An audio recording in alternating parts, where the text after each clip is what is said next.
Οι συγκεκριμένοι φορείς συγχωνεύονται ή ενοποιούνται επειδή κρίθηκε μετά από μελέτη και αξιολόγηση που είχε προηγηθεί και με βάση τους φακέλους που είχαν ετοιμάσει και αποφασίσει τα αρμόδια καθήλυν Υπουργεία και μετά από εξαντλητική συνεννόηση μαζί τους, ότι η λειτουργία τους και η επιτέλεση του σκοπού τους θα ήταν με τη νέα τους οργανωτική μορφή καλύτερη, αποτελεσματικότερη, οικονομικότερη και ορθολογικότερη.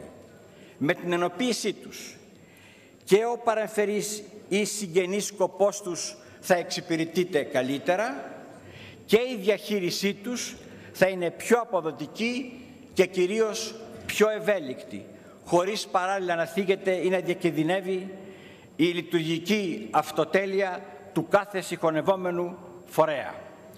Η ενιαία κοινή διοίκησή τους θα ενισχύσει την παρουσία τους, θα αυξήσει τις δυνατότητές τους για την άντληση ή εξέβρεση ιδιοπόρων και θα μειώσει σίγουρα τις λειτουργικές τους δαπάνες.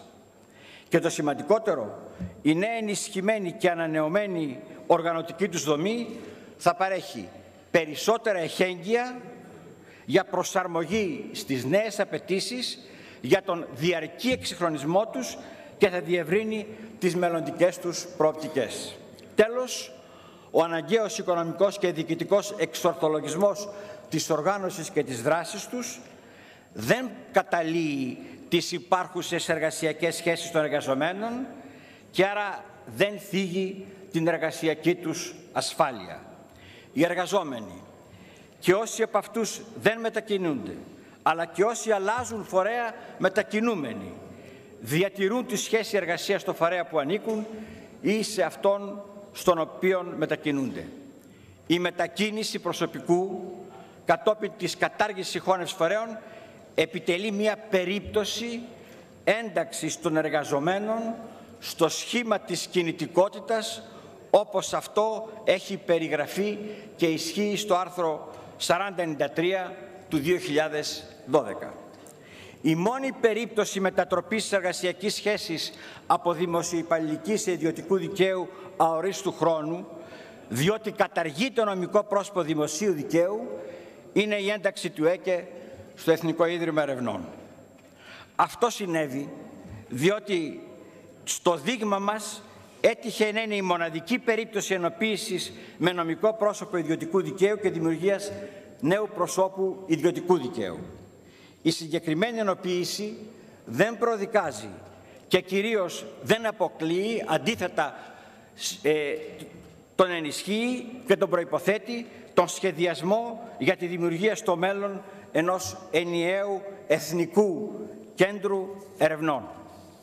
Στις λοιπές περιπτώσεις κατάργησης νομικό προσώπων δημοσίου δικαίου, μονάδες κοινωνικής φροντίδας, κεφάλαια αποζημίωσης φορτωτών και εταιρείες προστασίας ανηλίκων, το μόνιμο προσωπικό μεταφέρεται με την ίδια σχέση εργασίας στα στηριστόμενα με το νομοσχέδιο νομικά πρόσωπα δημοσίου δικαίου. Στην περίπτωση κατάργησης του ΟΤΕΚ, το προσωπικό μεταφέρεται χωρίς μετατροπή της εργασιακής του σχέσης στο Υπουργείο Συντονισμού.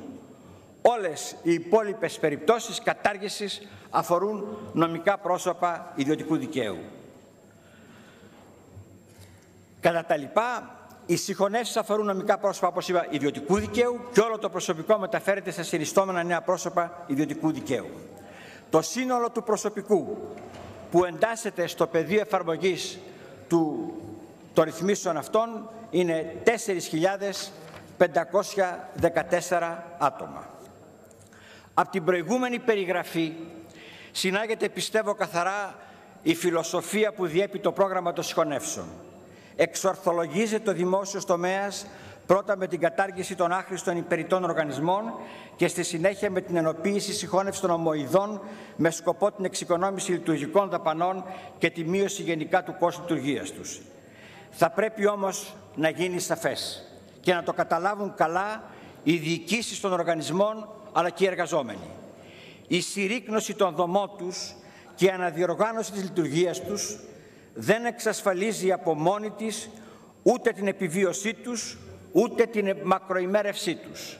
Σε μια ανταγωνιστική και ανοιχτή παγκόσμια οικονομία, η λειτουργία των παραπάνω οργανισμών συνδέεται με την ορθή οικονομική διαχείρισή τους και δεν μπορεί πάντα να στηρίζεται αποκλειστικά στις επιχορηγήσεις του κράτους όπως συνέβαινε μέχρι τώρα. Θα πρέπει επομένως σε ορισμένες τουλάχιστον περιπτώσεις οι φορείς να φροντίζουν να βρίσκουν και ίδιους πόρους. Ταυτόχρονα η βιωσιμότητά τους και η απόδοσή τους θα πρέπει να αξιολογείται συνεχώς, κάθε χρόνο.